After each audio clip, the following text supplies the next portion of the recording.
I currently work on a pathogen called Phytophthora morum, which is the causal agent of sudden oak death. My primary role is to serve as a researcher at our National Ornamentals Research Site, which is a unique facility, one of a kind in the United States that studies plant pathogen in the nursery trade. To look for disease in the community and when disease is high for this particular pathogen. We have a plant species called bay laurel that is a host for this particular pathogen. It's one of the drivers of this particular pathogen and how it spreads in the forest. So all of these different experts come to utilize our research facility, and in so doing, we're capable of introducing our students to other researchers outside of Dominican and exposing them to other opportunities that they may be interested in.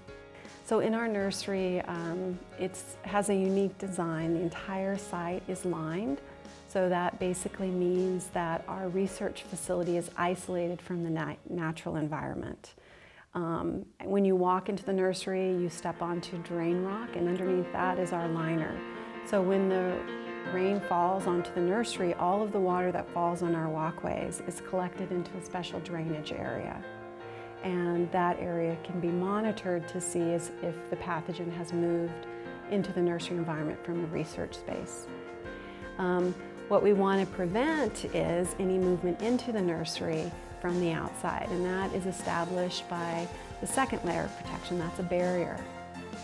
And that basically prevents anything from the outside moving into the nursery facility via wind or rain or otherwise. Inside the nursery, there's a third layer that's called a susceptible layer, and this allows us to monitor movement of our pathogen within the nursery environment.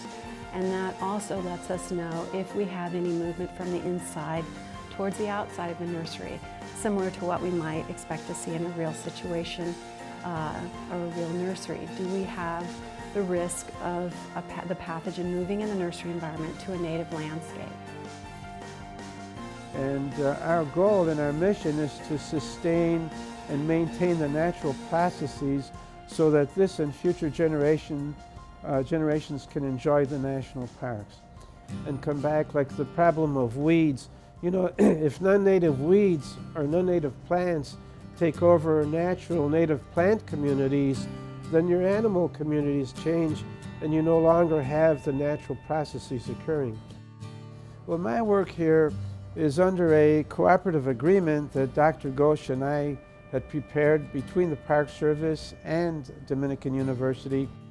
And through the students and faculty, they're actually getting involved in providing us with their knowledge and education to help us to protect our natural resources in parks.